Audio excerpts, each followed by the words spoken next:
that soundbite a moment ago from Donald Trump talking about training guns on the face of Liz Cheney. No, but that's not what he said, Mario. You guys know that. Come on. Wow, guys, this CBS host asked Marco Rubio one question, and she knew this wasn't the interview she wanted to do. You guys gotta check this video out. Let me ask you about women voters, because we're seeing in our data that the Trump campaign may have an issue there.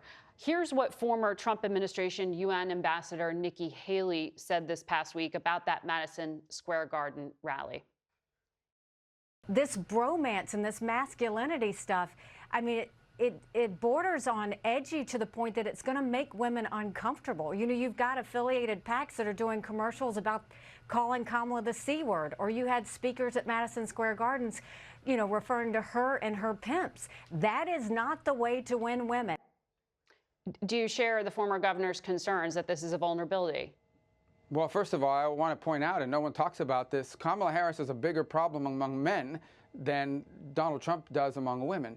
Are there women that are going to vote for Kamala Harris? Of course. Are there women that don't like Donald Trump? Of course. Are there women that are going to support Donald Trump? Yes, there are, a lot of them.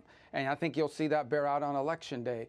Ultimately, the bottom line is that what this election is going to be about, when people go vote, they're going to be voting on three things that are critical to them. How much does it cost to live in this country, and can you afford the things that people work hard to be able to afford? Because over the last 4 years, they have not. Do you feel safe and secure?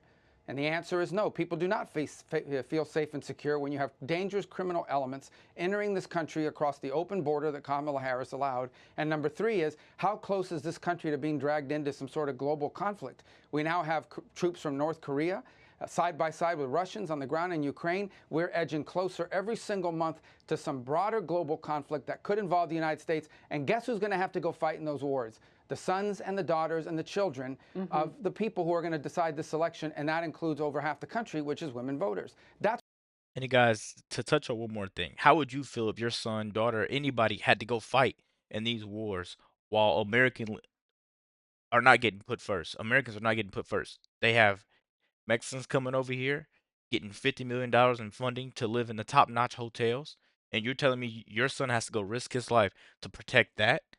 You know, it's been a huge mandate for change. People went out and voted. Women went out and voted, and they wanted change, and we're seeing change right before our eyes.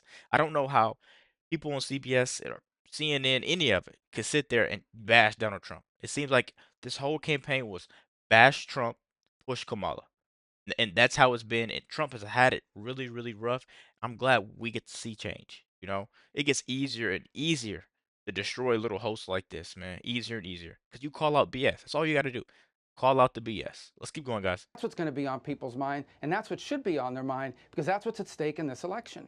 Well, in terms of safety and security, that soundbite a moment ago from Donald Trump talking about training guns on the face of Liz Cheney. The Trump campaign says that was about foreign policy. Well, we just played it for our viewers and listeners who heard it. Isn't it possible to make the case without using rhetoric like that?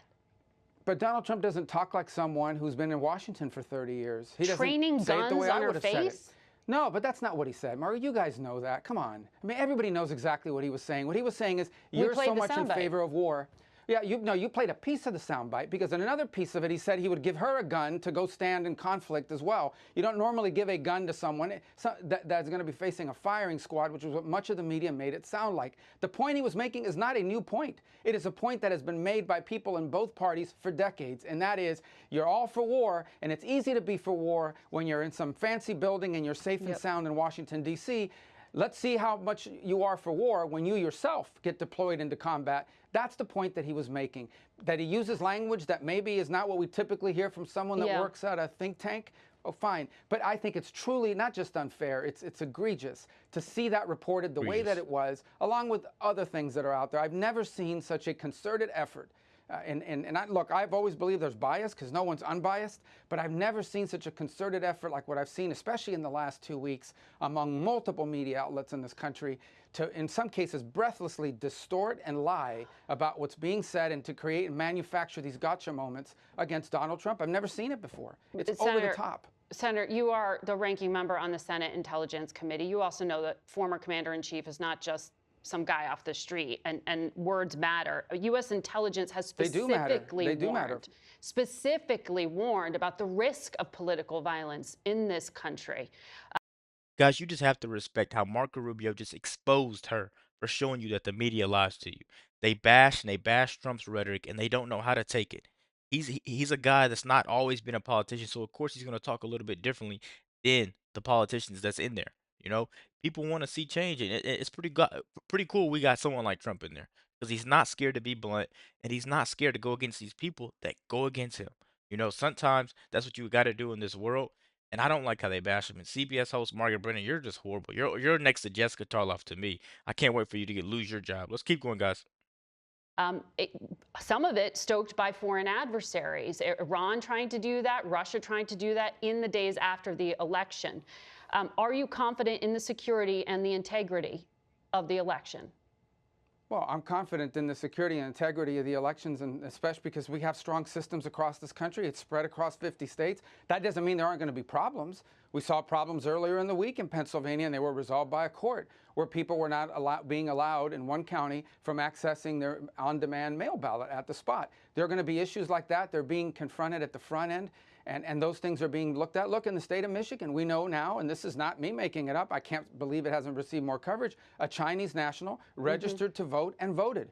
And now he's being charged for doing that, but guess what? His ballot's going to count. We know at least one non-citizen's ballot is going to count in Michigan because they don't know which ballot is and they can't retrieve it. These are facts. Yeah. Now, whether that's widespread or not, I hope not, but these are things that are happening and they need to be watched at. As far as foreign adversaries, sure. I mean, Iran wants to kill Donald Trump.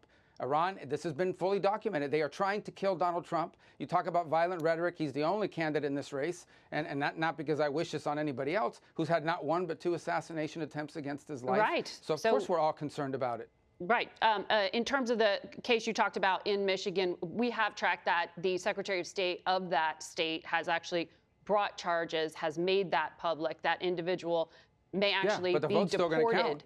May actually be deported because there are laws in this country that punish people when they are illegal and they try to vote in federal elections. That 19-year-old is going to face some consequences.